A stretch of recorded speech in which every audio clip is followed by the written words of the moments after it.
4 days before the ceremony, I received an email. No greeting, no context, just a single line that read, "Final guest count confirmed. We appreciate your understanding.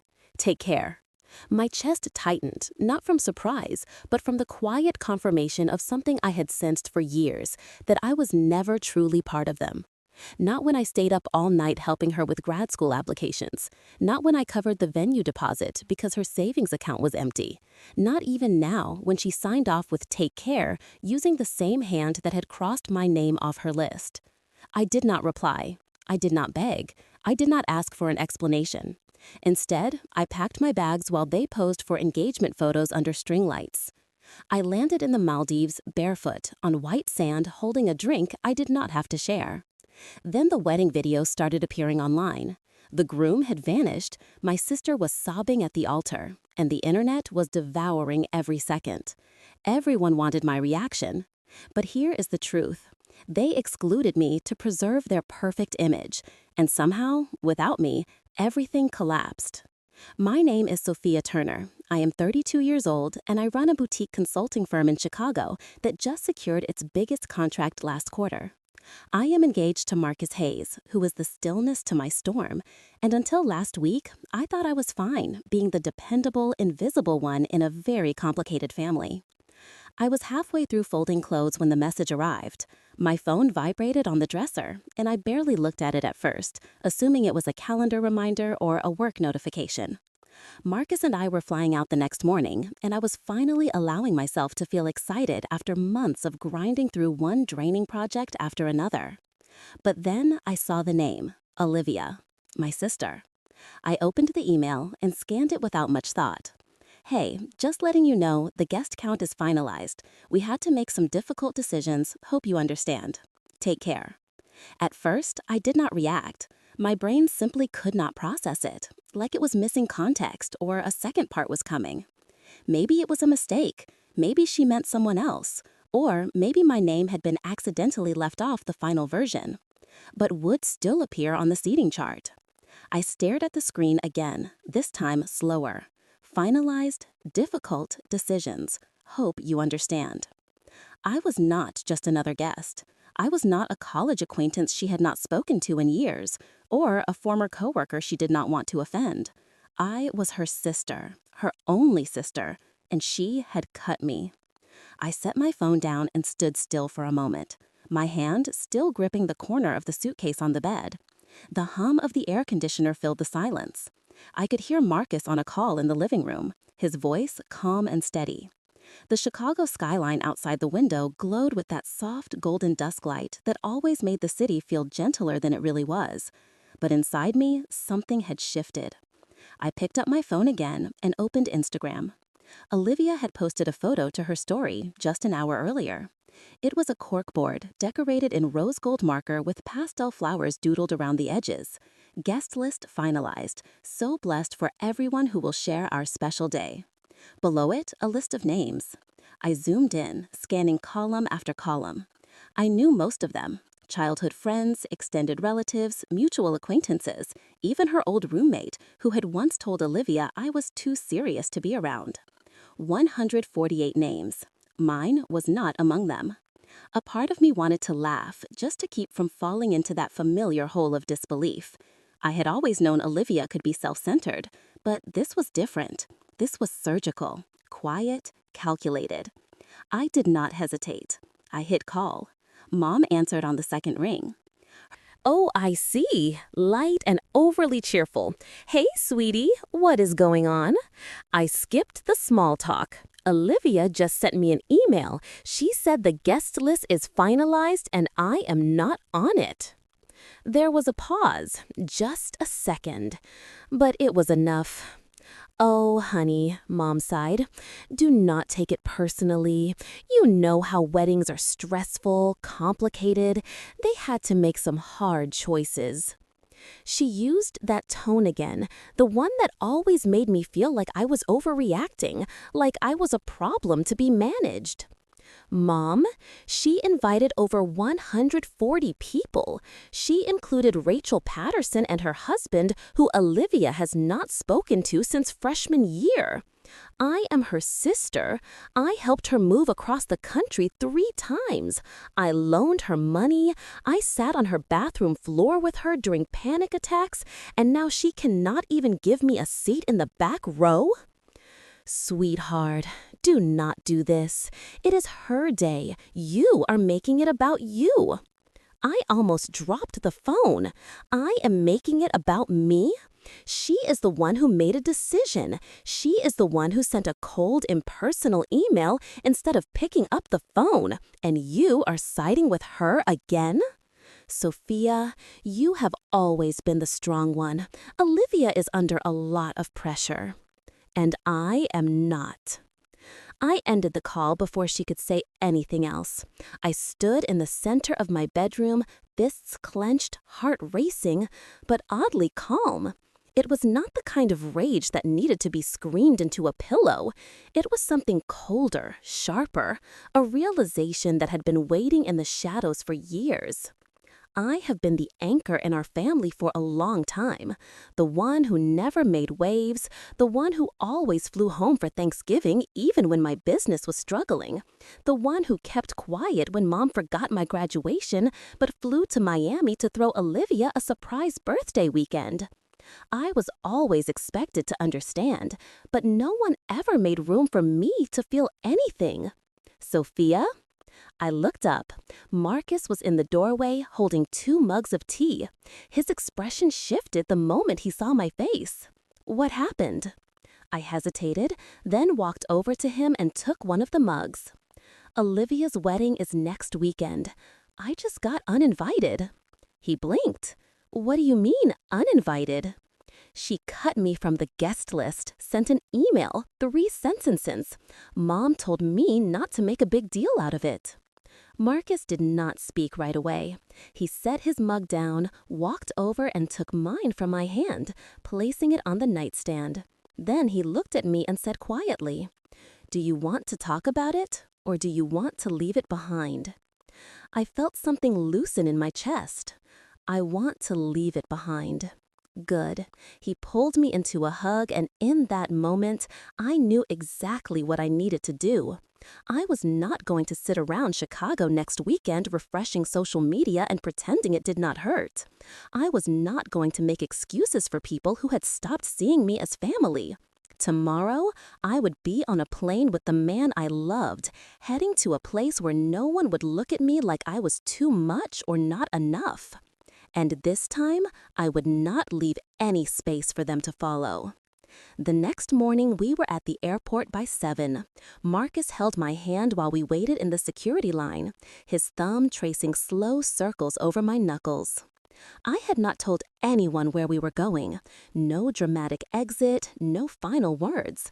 I just turned off my phone, deleted the calendar reminder that said Olivia's wedding, and chose silence. It was a direct flight from Chicago to Maldives, 14 hours and change. I stared out the window during takeoff, watching the city fall away beneath us, the buildings turning into matchsticks, the roads like veins disappearing under clouds. Marcus had packed a carry-on for me while I was in the shower that morning. He knew I did not need to explain. He leaned over, brushed my hair behind my ear, and said, "Just you and me. Okay?" I nodded. Halfway through the flight, the attendants brought around small green tea. Glasses of guava juice and warm mixed nuts, Marcus flipped through a travel magazine pointing out places we might explore. The coral reefs near the resort, the overwater bungalows, a floating restaurant he had read about in a blog. I smiled, I nodded, but inside, I was somewhere else entirely. My mind kept drifting to my 12th birthday, when Olivia had broken my new camera. She cried, said it was an accident, and Mom gave her my dessert because she looked so upset. To high school, when Olivia took my jacket without asking and lost it at a party. Dad blamed me for not keeping track of my things. To college, when I got into Northwestern and Olivia did not, so I chose not to go, so I could stay closer, help the family. No one asked me to, but they did not stop me either. Every time something happened, I was expected to be the older one, the responsible one, the calm one. I was trained to swallow things before they could make a sound. But not this time. This time, they were not just asking me to understand, they were acting like I did not even exist. We landed just after 3 in the afternoon. The moment I stepped off the plane, the humidity hit like a warm wave, sweet, salty, alive. The airport was small, almost sleepy, and the customs line moved quickly. Outside, a driver held a sign with our names. He greeted us with a broad smile and 2 cold bottles of water, ushering us into a sleek white speedboat with leather seats that smelled like coconut and citrus. The ride to the resort took under an hour. We passed tiny islands with swaying palms, local boats bobbing gently, and water so clear you could see fish swimming beneath the surface. The ocean appeared, disappeared, and then came back full force as we curved around a sandbar. I leaned over the edge, letting the spray hit my face, and I did not care. The resort was something out of a fantasy. Open-air lobby with wooden walkways, floating over turquoise water, white stone archways, and the sound of waves everywhere. Marcus checked us in, while I wandered to the edge of the infinity pool. Beyond it, the ocean stretched in every direction, light aquamarine near the shore, deep sapphire farther out. Tropical birds circled above the waves, diving like arrows. Our bungalow was over the water facing the sunset, floor-to-ceiling windows, a private deck with 2 lounge chairs, and a king-sized bed dressed in linen so soft it looked like it might float. There was a welcome basket with tropical fruit and a handwritten note. I did not read it. I just opened the patio doors, stepped outside, and let the view swallow me. Later, we ordered room service, grilled mahi-mahi, coconut rice, and something called island bread that melted in my mouth. We ate on the deck. Marcus raised his glass and said, "To doing nothing with intention." I clinked mine against his. That night, I slept with the curtains open. The sound of waves was steady, like a promise. I dreamt of nothing. The next morning, I woke before sunrise. I slipped out of bed, pulled on the resort robe, and stepped outside. The sky was beginning to pink at the edges, and the world felt suspended. I brought my phone with me, though I did not know why. Habit, maybe. I had not turned it on since the flight. I sat in the lounge chair and stared at the sea. Then, after a long moment, I powered on the screen. There were messages, dozens, missed calls, emails, all from my mother, a few from unknown numbers, one from Olivia. I did not open any of them. I deleted every notification. Then I opened the camera, flipped it to front-facing, and took a photo. My legs stretched in front of me, the ocean in the distance, a smoothie on the table beside me. I opened Instagram, uploaded the photo, and typed, "Grateful." I was not invited. Turns out, I had front-row seats anyway. I hit post, then I turned my phone back off. They had built a wedding without me. I was building peace without. But the scent of lime and ocean salt clung to the air when I stepped into the open-air lobby. Sunlight streamed through wooden slats above, casting slow-moving stripes across the bamboo floor. A soft breeze carried the sounds of the water, rustling palm fronds that framed the space like stage curtains. I did not realize I was holding my breath until the woman at the front desk smiled at me and offered a cold towel infused with cucumber and mint. "Welcome, Miss Turner. We are so happy you are here." She handed me a tall glass filled with what looked like mango juice, but tasted like passion fruit, lime, and something with a gentle kick I could not place until later, ginger. It hit me with warmth but did not linger, just enough to wake up every sense in my body. Marcus leaned against the bamboo counter, glancing at me with that quiet, knowing grin. "You okay?" I nodded. "Yeah, I think I am." Our bungalow was not ready yet, but instead of having us wait in the lobby, they walked us to a shaded cabana by the beach, offered more drinks, and told us someone would come find us when the room was available. Not once did anyone seem rushed or distracted. They made eye contact, they listened, they smiled like they meant it.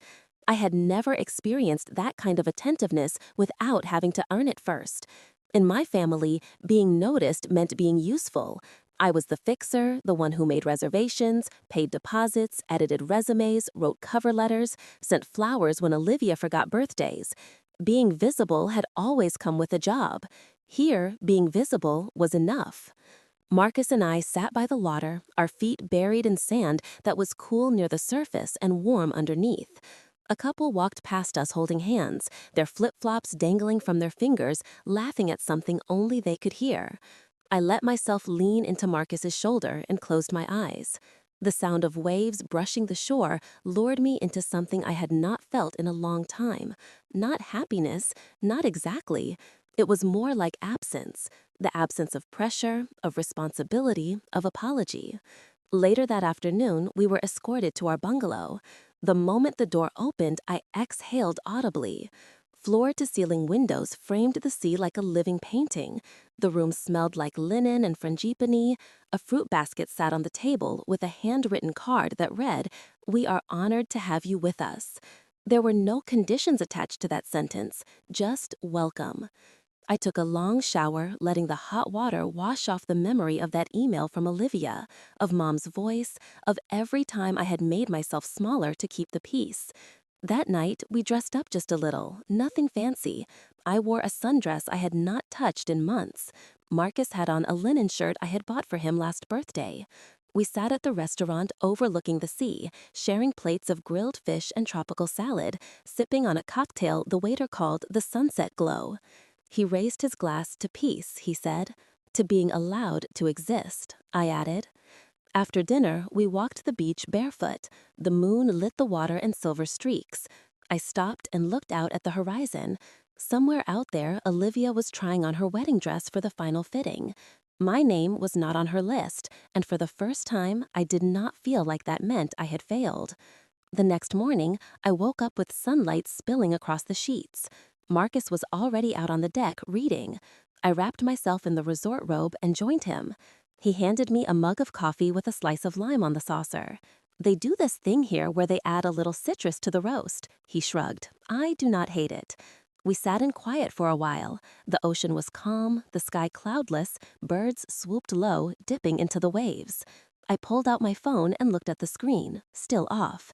I turned it on just long enough to open the camera. I took a photo of the table, my smoothie Marcus's coffee, the sea beyond us framed perfectly. I uploaded it to Instagram with a single caption, "Grateful." I was not invited. Turns out I had front row seats anyway. Within minutes, the likes started rolling in. A few comments from colleagues, a laughing emoji from a college friend. But I did not linger. Marcus glanced over and raised an eyebrow. "That the famous post?" I smirked, just a quiet truth. He sipped his coffee and looked out at the water. No need for a front row seat when the view is better from here. We spent the rest of the morning lounging by the pool. Staff brought around cold towels and sliced fruit on skewers. A man named Rashid asked if we wanted to reserve a sunset dolphin cruise for the next evening. Everything moved at a different rhythm here. Slower, but not stagnant. It was like the island had decided time was optional. I lay back on my lounge chair and let the warmth soak into my skin. I could still feel the bruises my family had left, not literal, but the kind you carry in your chest, the kind that sting when you laugh too hard or when a song catches you off guard. But they were fading, and for once I was not desperate for anyone to notice. After lunch, we wandered back to our cabana by the pool, the kind with curtains you could draw for privacy and a ceiling fan that spun slowly overhead. The sun was high, the breeze just enough to keep the heat from feeling heavy. Marcus stretched out on the lounge chair with his phone, one arm draped across his forehead. I lay beside him, my eyes closed, the warmth of the afternoon wrapping around me like a soft blanket. I heard him laugh under his breath, just a little exhale through his nose. What he did not answer. I turned my head toward him, shielding my eyes from the sun. "You have to see this," he said, holding out his phone. I leaned up on one elbow and took it from him. The screen already paused on the first frame of an Instagram video. The caption read, "When the bride loses it before the first dance even happens." I rolled my eyes. Is this another wedding fail compilation? "Just watch it," he said, already smirking. I hit play. The video was shaky, probably recorded by a guest phone, from the second or third row of an outdoor venue. A string quartet played faintly in the background, the aisle was decorated with blush and white flowers, and the bride stood alone at the altar. Her veil was crooked, her shoulders were tense. She turned suddenly towards someone off camera, shouting, "This is not my fault. He is being impossible. Somebody talk to him." My stomach flipped. The camera panned slightly, catching a glimpse of a man in a tuxedo storming away from the altar, flanked by two groomsmen, trying and failing to stop him. Guests murmured, some standing, others awkwardly seated. The video ended with the bride putting both hands on her head and letting out a sound that was not quite a scream, but close. I blinked. "Play it again," I said. Marcus took the phone and rewound it. This time, I paid closer attention to the details, the setting, the people, the bride's voice. The second time through, there was no denying it. It was Olivia. Her hair was pinned in the exact way she described in a group chat months ago. Her voice, strained as it was unmistakable. And that dress? I had seen the photos of her trying it on. Mermaid style, satin, off-shoulder with a subtle shimmer. It looked like it had cost more than my first apartment deposit. I handed the phone back and stared at the pool water, the tiny ripples catching sunlight. "You okay?" Marcus's voice was soft, measured. I nodded slowly. "Yeah, I think I am." He did not say anything else, just slipped the phone onto the side table and reached for my hand. There was a strange calm in my chest, like the quiet that comes after a thunderclap. Not triumph, not satisfaction, just stillness. I was not sure what surprised me more, that she had a full public meltdown or that someone had caught it and uploaded it to the internet. No filter, no edits, just raw, chaotic footage. But the thing that struck me hardest was her voice, that tone, desperate, shrill, blaming everyone in sight. "This is not my fault," it echoed in my head. How many times had I heard her say those exact words over the years? When she crashed Mom's car, when she failed a course, when she lost her position at that marketing firm. It was always someone else, always a situation, never her. I sat up, letting the towel around my shoulders slip down. "Do you think she knows it is online?" Marcus shrugged. "If she does not now, she will soon." I reached for my phone, hesitating before turning it on again. A tiny part of me expected missed calls or texts, but the screen stayed quiet. No alerts, no red badges, just the default lock screen and the tropical light flooding over my hands.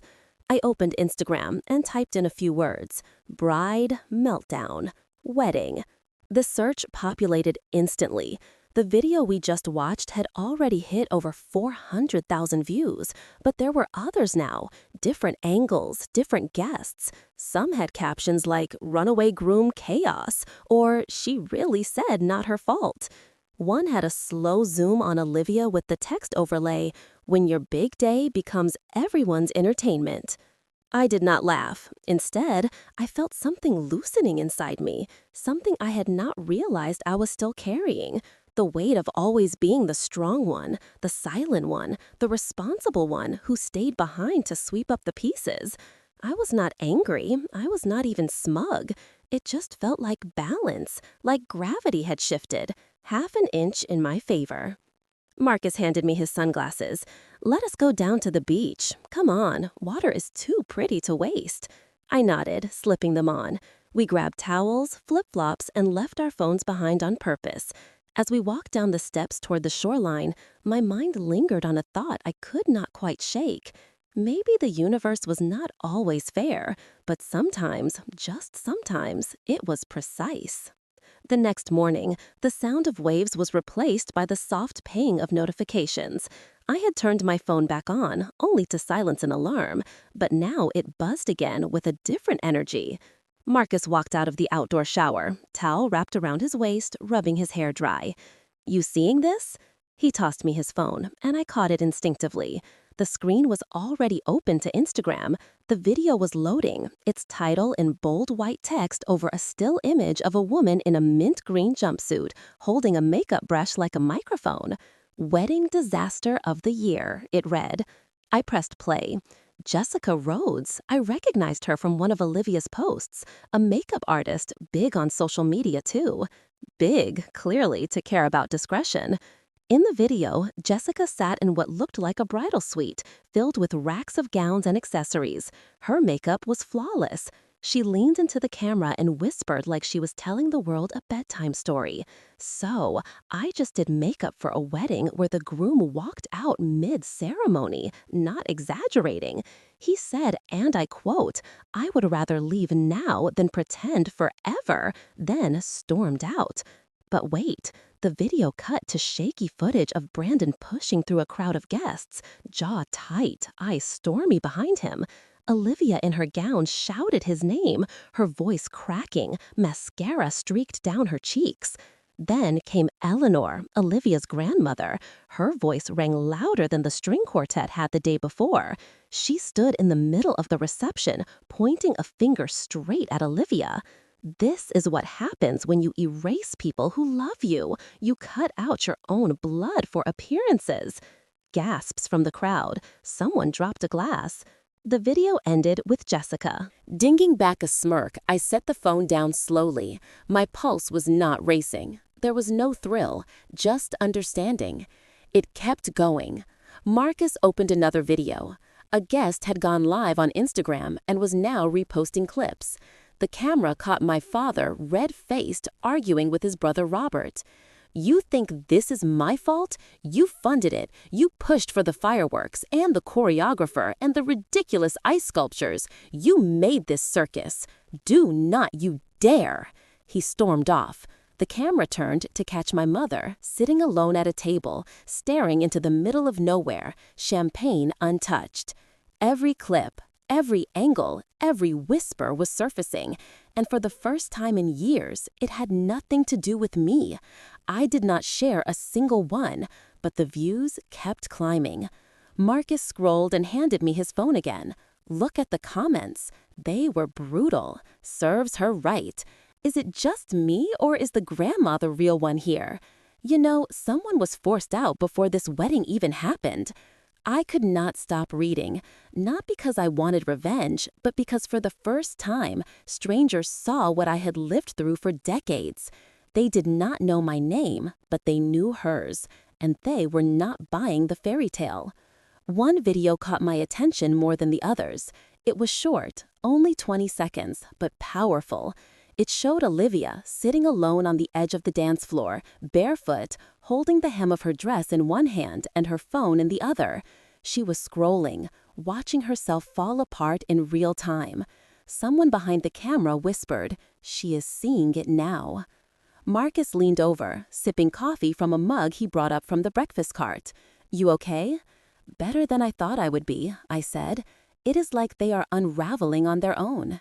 He nodded, pulling a second mug toward me. "You did not lift a finger. You did not need to." I smiled and took a sip. The coffee was strong and slightly bitter. It grounded me. "Sometimes karma just needs a stage and a Wi-Fi connection," I said. He chuckled. "I'm just impressed by the production value."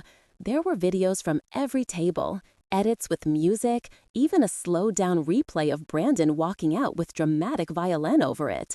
I did not laugh, not fully, but the edges of my mouth lifted. So, this is what justice looks like now.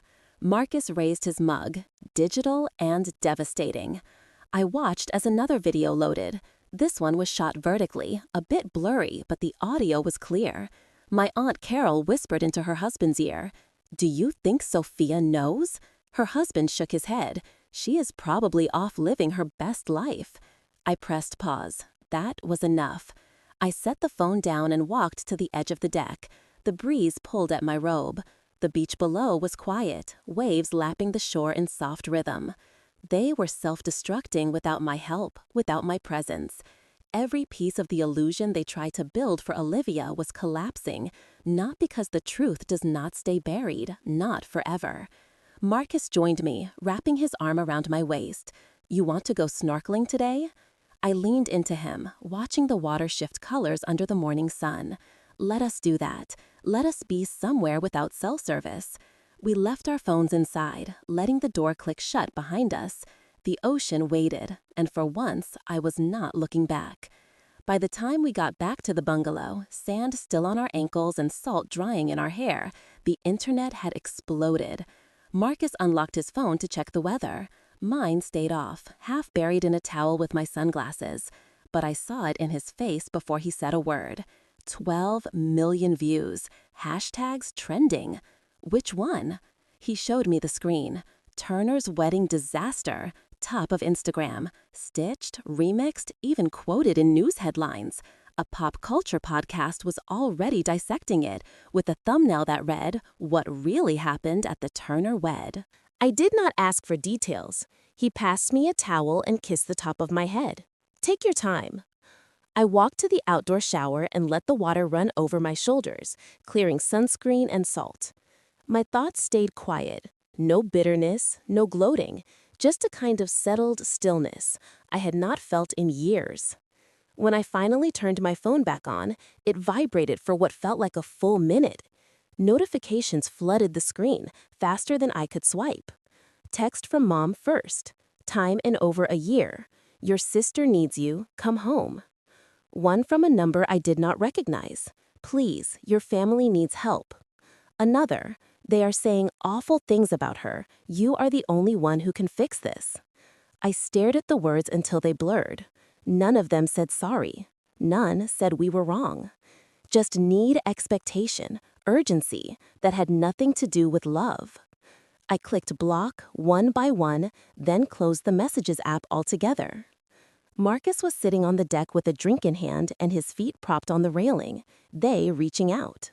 I nodded and sat beside him, watching the sun start its descent behind the palms. Block them, all of them. He glanced at me, even your mom. I did not look away from the sky, especially her. We sat in silence for a bit, the kind that is full, not empty. Then Marcus asked, "What if they keep trying?" I turned to him, eyes steady. "Then they will hear silence. 100 times, 1,000. You are sure?" I smiled softly. It is not anger, not anymore. It is just that this time I have nothing left to say. He nodded and squeezed my hand. That night, the stars felt closer than ever. No calls, no guilt, just waves and wind, and peace. It was strange how quiet the world could be when you stopped answering to the wrong voices. In the morning, I opened Instagram for the first time in days, not out of curiosity, just to clean out the noise. Messages poured in, some from high school classmates I had not spoken to in over a decade, a few from distant cousins, even 2 influencers I did not know had followed me before. "You okay? We always knew something was off. You are stronger than all of them." I archived them all without reply. Then I saw a DM from my cousin Natalie. She was not close to Olivia, never liked the spotlight. Her message was simple. "I hope you are safe. I am proud of you." No reply needed. I let that one stay. Later that day, Marcus and I took a boat out to a quiet cove. We snorkeled past coral gardens and watched a sea turtle drift below us like it had no hurry in the world. Back on the boat, we shared mango slices from a paper tray and did not speak about the mainland once. In the distance, my old life kept ringing, but I let it ring. That evening, I caught a glimpse of another video in passing. Someone had recorded Olivia at the airport trying to hide behind sunglasses and a baseball cap. Reporters were shouting questions. A small child pointed and said, "That is the lady from the screaming wedding."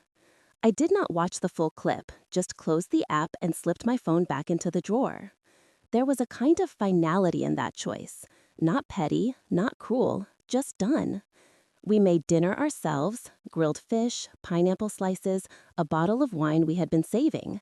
"To letting things end when they need to," Marcus said, raising his glass.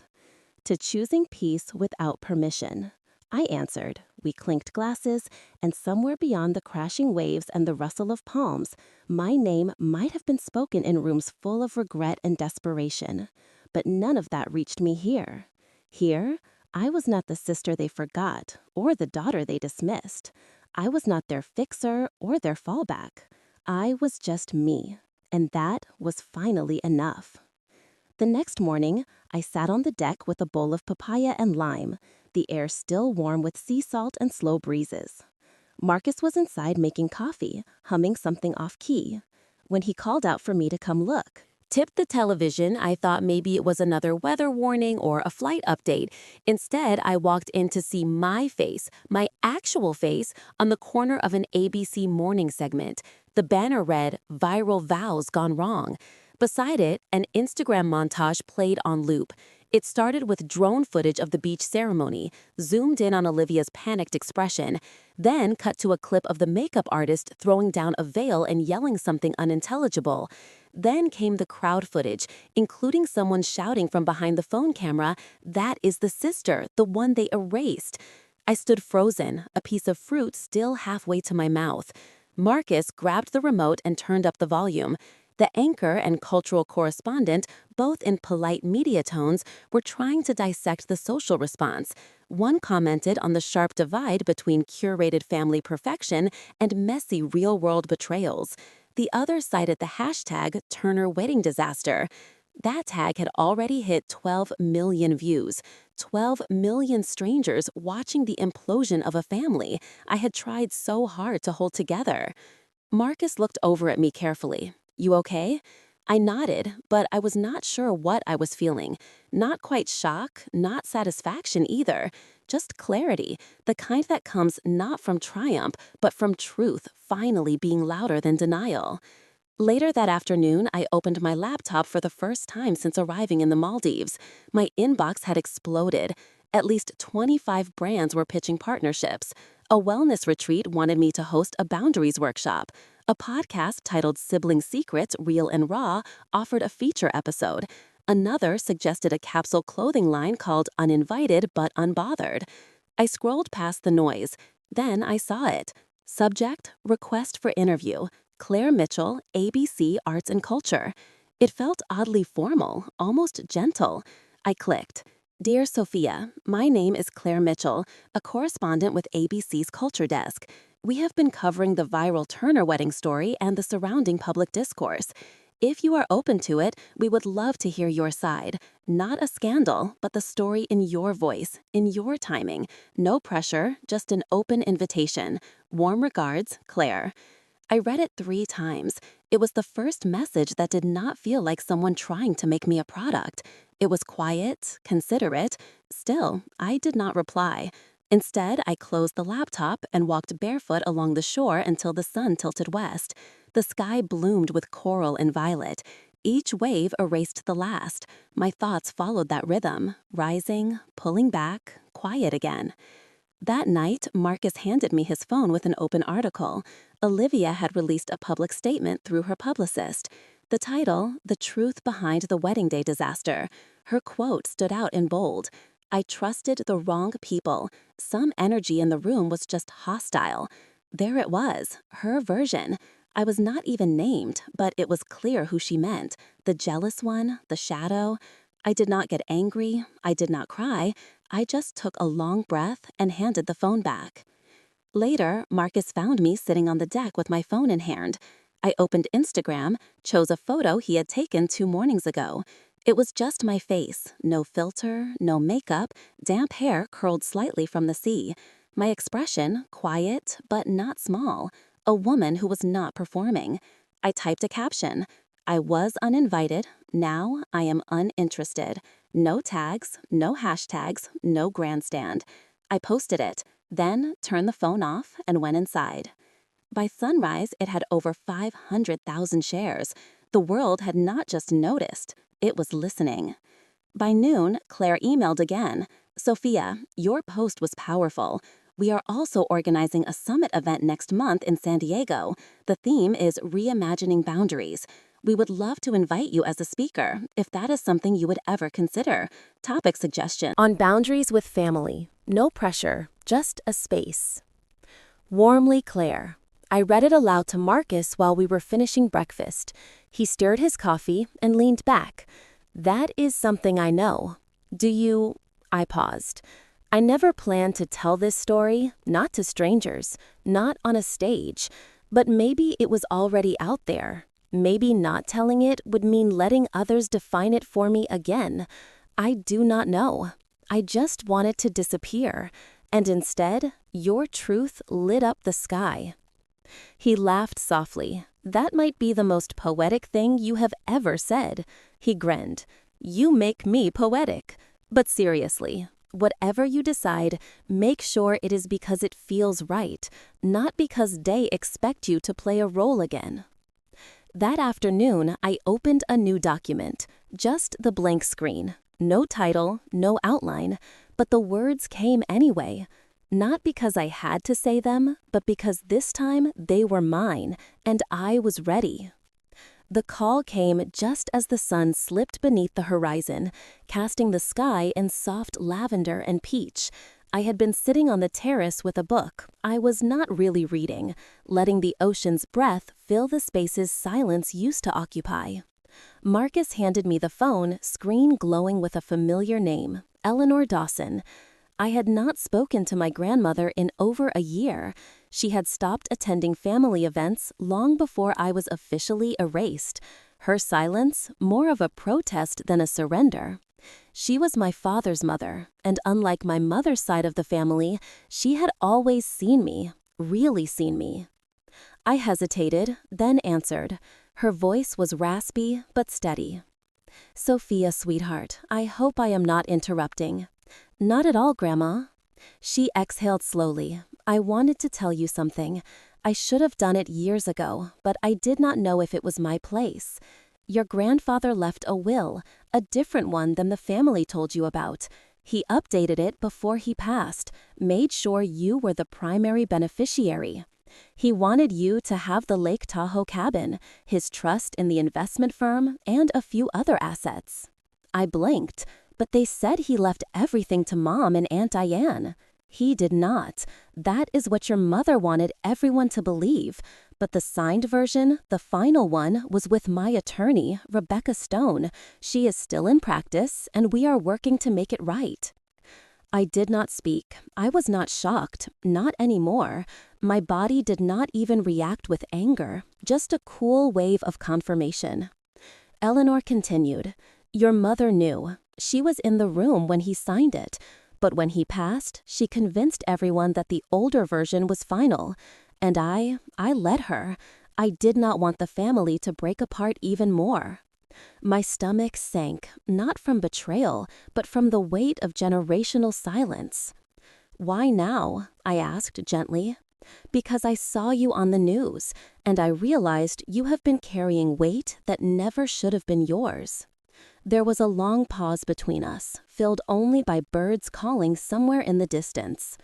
"I am not calling to ask anything of you," Eleanor said finally, "just to say I am sorry, and that Rebecca is filing a motion to reinstate the true will. You will hear from her soon." "Thank you, Grandma." After we hung up, I stared at the sea for a long time. Marcus came out, sat beside me, not saying a word. When I told him everything, he simply nodded. That explains a lot. It did. It explained the unease I had always felt, the whispers that followed me at family events, the looks my mother gave me when I asked too many questions about Grandpa's accounts. But it did not change who I was now. I did not feel vindicated. I did not feel triumphant, just clear. This was not about the Lake Tahoe cabin or the money. It was not even about the lie. It was about finally seeing the full picture, about realizing that even the roots of my family's manipulation went deeper than I thought. When Rebecca Stone called me 2 days later, her tone was warm, precise, and firm. Sharp like glass, we are filing in Superior Court in Sacramento. The document is solid, dated, notarized. Your mother will have an opportunity to contest it, but our position is strong. I asked her what would happen if it was enforced. You would be the primary heir to your grandfather's estate retroactively, which includes the family's remaining shares in Dawson Investments. I almost laughed. The same investments Olivia tried to impress influencers with, the ones she bragged about at the rehearsal dinner. I do not want revenge, I told Rebecca. I just want it to stop. The pretending, the rewriting. She replied softly, "Sometimes clarity is the sharpest form of justice." I did not tell my mother. I did not call Olivia. I did not post a thing. I just lived. I kept swimming in the mornings, cooking dinners with Marcus, answering emails from people who watched my summit clip and said it made them call their estranged siblings or set boundaries with toxic parents. I existed without the ache of proving I deserved. One night, Marcus placed an envelope in front of me. It had the court seal inside. Inside was the preliminary hearing date. It did not make my heart race. It did not steal my breath. It was just paper. The truth was already mine. The rest was just logistics. Olivia was not used to losing, especially not in public. At first, she stayed quiet, probably hoping the buzz would die down, but it did not. The video of the wedding fiasco had gone viral in ways no one could have predicted. It was not just one clip anymore. Content creators were making deep dives, analyzing every awkward glance, every moment of tension. There were reenactments, reaction videos, even a couple of makeup tutorials inspired by my beach selfie. Somewhere between the 5th and 10th million view, Olivia snapped. She submitted a takedown request to Instagram, citing violation of her privacy. Then another, and another. She flagged the most popular account, a creator named Amanda Chen, who had posted a stitched commentary that opened with the words, "So apparently the sister planned and paid for the wedding and was not invited." That one had over 9 million views and counting. Amanda responded with a new video the next morning. Her voice was calm but firm. "You can try to silence the internet," she said, "but you cannot erase what you did.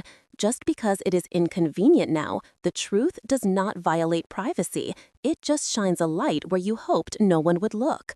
The comment section exploded. Most people sided with Amanda. Some dug up old interviews Olivia had done where she talked about her perfect family and her supportive upbringing. Others started stitching together timelines, receipts, even the leaked seating chart that showed my name scribbled out and replaced with TBD next to the kitchen staff. The irony was not lost on anyone.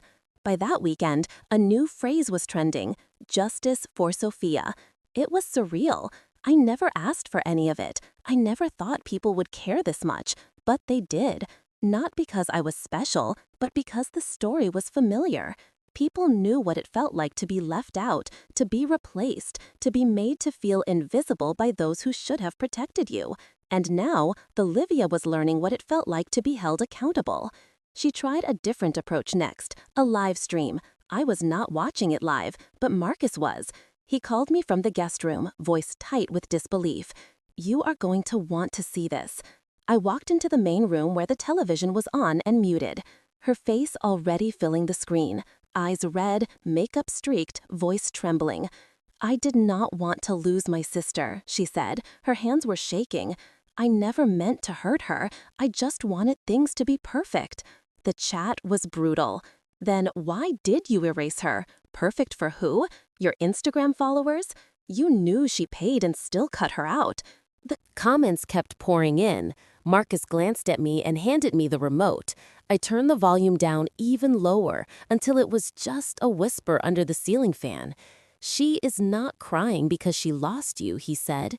"She is crying because she lost the image, the fairy tale. You messed up the picture she painted for everyone." I did not reply. Instead, I walked over to the speaker and hit play. A slow jazz record started, warm and loose, filling the space between us. Sometimes silence said more than anything else. The next morning, my inbox was full. Strangers from all over the country shared their stories.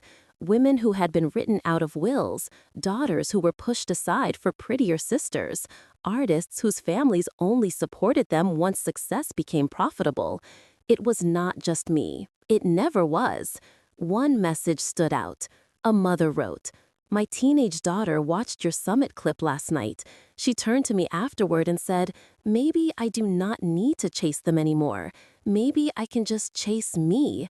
Thank you for giving her that.'" I sat with that for a while, not because it was flattering, but because it was humbling.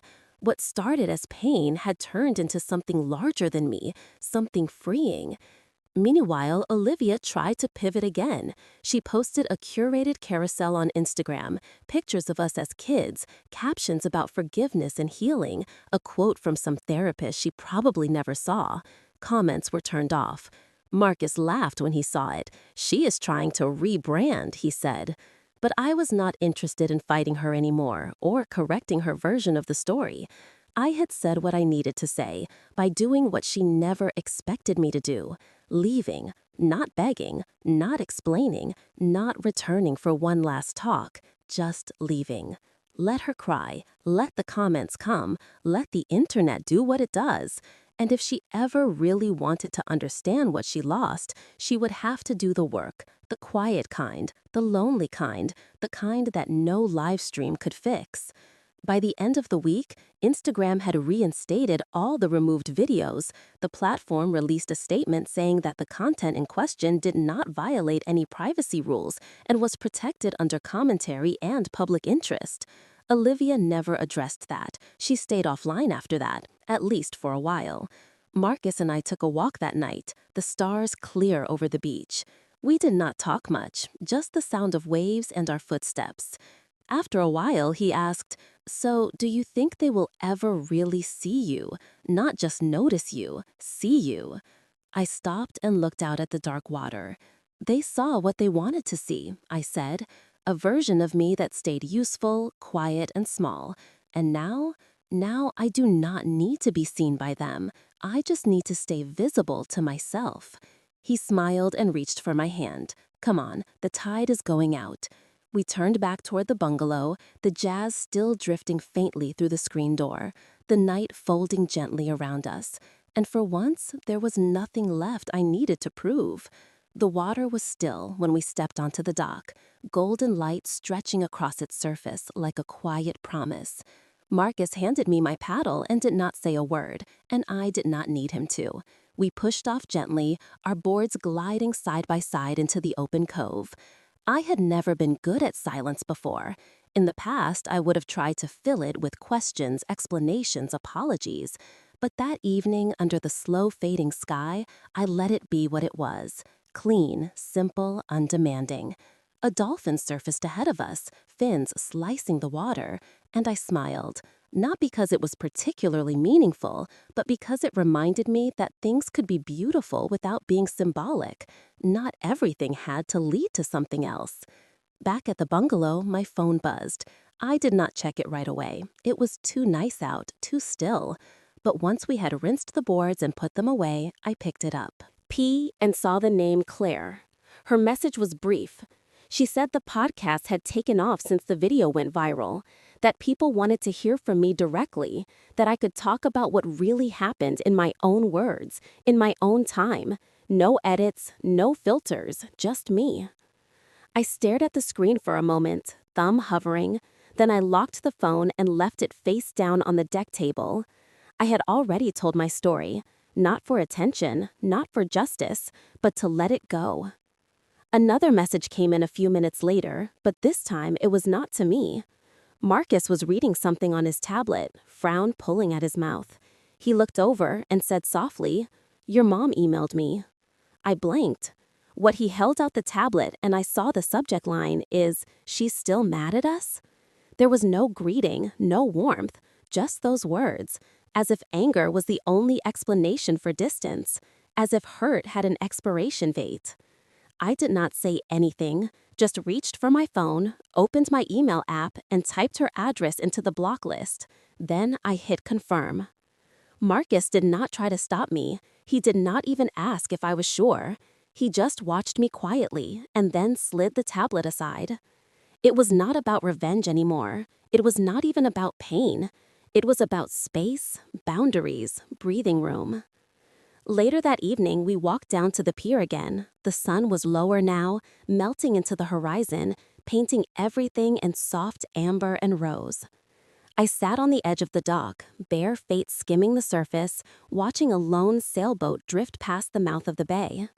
Marcus sat beside me, elbow resting against mine, and asked gently, "So, what now?" I did not answer right away. I thought about everything we had done, everything we did not do, the silence, the statements, the non-statements. Then I said, nothing. We just live. And we did. We made dinner together, something easy and warm. We played music. I read a chapter from a novel I had not touched in weeks. He started sketching again, filling the corners of his notebook with palm trees and sailboats and nonsense shapes. No one from my family reached out again, not that night, not the next morning, not the day after that. It was like they had disappeared entirely, or maybe I had. And honestly, I did not mind. Sometimes absence is not a loss. It is a return to yourself, to peace, to whatever version of you got buried under years of being the responsible one, the fixer, the one who always made room for everyone else. I did not feel angry, not even numb. I felt whole. That night, as I stood brushing my teeth, I caught a glimpse of myself in the mirror. Not just my face, but the expression I wore. Calm, unforced. I did not look like someone who had burned bridges. I looked like someone who had walked away before the fire reached her. And maybe that was what healing looked like. Not the dramatic reconciliation, not the teary phone calls or the apologies that came years too late. Just the quiet choice to stop explaining yourself to people committed to misunderstanding you.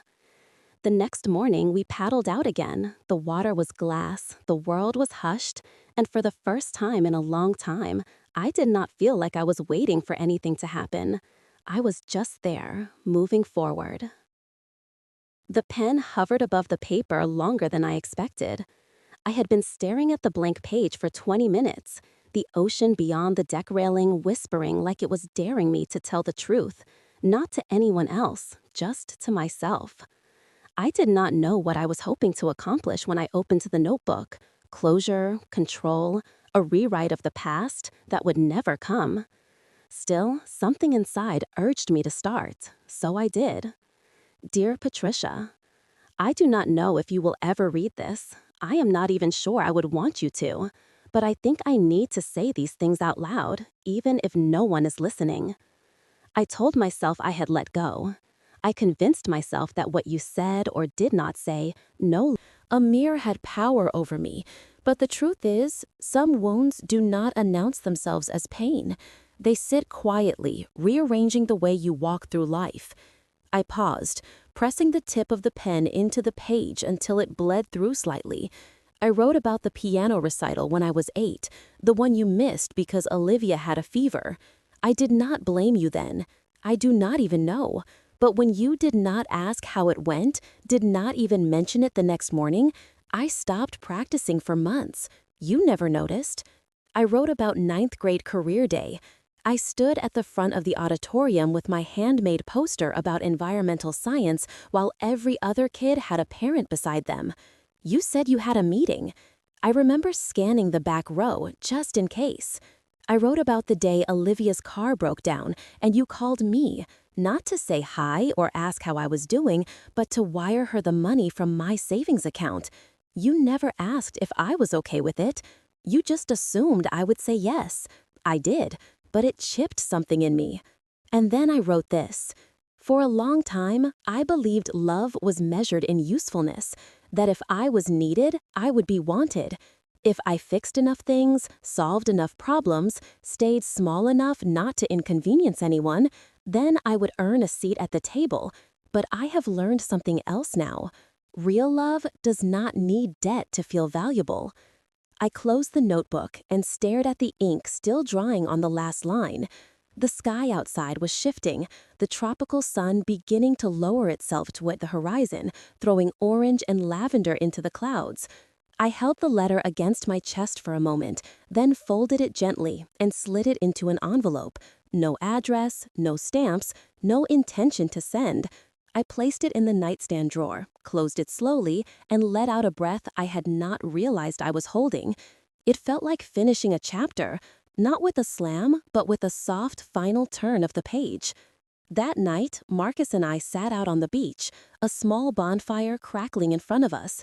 He passed me a roasted marshmallow on a stick and raised an eyebrow. So you still want to fly out on Monday? I looked at him, the firelight flickering in his eyes, softening the sharp edges of our usual rush routine. Not yet, I said. He leaned back, elbows in the sand. That is what I thought. I booked us another week, I added. He smiled. Good. The Maldives looks good on you. I watched the flames for a while, tracing patterns in the embers, letting the silence stretch comfortably between us. "You know," he said after a beat, "I do not think you ever needed them to say sorry. I think you just needed to know you did not owe them anything anymore." I nodded slowly, letting that truth sink in. The next morning, I woke up to a notification pinging on Marcus's phone. He handed it to me, wordlessly. It was an email from Patricia. Subject line, "Any word from her?" The body of the message was short. "Is she still mad?" I did not reply. Instead, I opened the email settings, added her address to the blocked list, and handed the phone back. No dramatic goodbye, no final message, just quiet closure. Later that afternoon, we took the paddleboards out again. The sea was calm, glassy. We moved in sync, cutting through the water under a sky so clear it felt like the world was brand new. I was not angry anymore, not sad either, just done. Done waiting, done hoping for recognition from people who never really saw me. Done playing the second-string character in a story I had been writing all along. We paddled farther than usual until the resort was a blur behind us, and the only sounds were water, wind, and the occasional seabird overhead. Marcus glanced over at me and grinned. "You look lighter." "I think I finally am." We floated for a while, not needing to fill the space with talk, just letting the sun warm our shoulders and the salt cling to our skin. Later, back at the BU. NGALO. I sat on the deck and stared out at the sunset. The same colors as the day before, but they looked different now. Not because the sky had changed, because I had. I was not waiting anymore. Not for apologies, not for permission, not for anyone else's version of who I was supposed to be. For the first time in my life, I felt like I had stopped holding my breath. And that, I realized, was the beginning of something new. A month later, I stood behind a red circle, the lights hot on my face, a mic clipped discreetly to my collar. My palms were not shaking, not anymore. My summit talk was titled "Silence is My Power," and it was already climbing into the millions of views by the time I walked off the stage and exhaled into the hallway backstage. I had written it in pieces in the Maldives and later at our new place in Chicago, in the quiet mornings when the world was still stretching awake and I could think clearly. It was not about my family, not directly. It was about boundaries, about reclaiming the word no without apology or footnotes, about not explaining your worth to people who are never really asking to understand you. I did not mention my mother or Olivia, but I did not need to. The message found the ones it was meant for. The next day, the video was featured on the homepage. The inbox on my author site lit up. Messages poured in from women I had never met, but somehow already knew. They wrote about weddings they were not invited to, about careers they put on hold to be convenient for others, about families who mistook silence for peace and compliance for love. I read every word, but I did not go looking for one from Olivia, and I did not find one. She had not reached out, and for the first time in my life, I did not keep my phone volume up just in case. I did not refresh my email or wonder if I had missed a call. I was not angry, I just was not waiting. Some things stay broken, some people choose silence, and that is still a choice. I chose differently. Marcus and I moved into a small townhouse near Lincoln Park. It was not flashy, but it had huge windows, wood floors that creaked just enough to feel alive, and a back deck where I could write barefoot with a cup of tea beside me. I was working on my first book. The title had come to me while swimming in the Maldives one evening, just before dusk, crossed off the list. It was not a revenge memoir. It was not even a sad one. It was a story about what happens when you stop trying to get back into a room that locked you out long ago. Some chapters were heavy, others were light. A few were funny in that quiet, dark way. Pain becomes funny after enough distance. Marcus read each draft without comment until the last page. He looked up, eyes damp, and just said, "It is yours." Every morning I walked the loop by the lake, sneakers crunching on gravel, birdsong weaving into the rustle of breeze through the trees. I used to start each day checking texts, hoping for a crumb of validation. Now I checked in with myself. Do you feel steady? Yes. Do you feel free? God, yes. Once, during one of those walks, I saw a woman sitting on a bench crying softly. I did not stop, I did not intrude, but I slowed just enough to meet her eyes and nod in that way women do when they recognize the ache in each other. I hope she found her red circle. I never did hear from my mother again. There were no birthday cards, no sudden apologies, no epiphanies wrapped in long emails, just a continued silence that confirmed what I already knew. I had not left the family.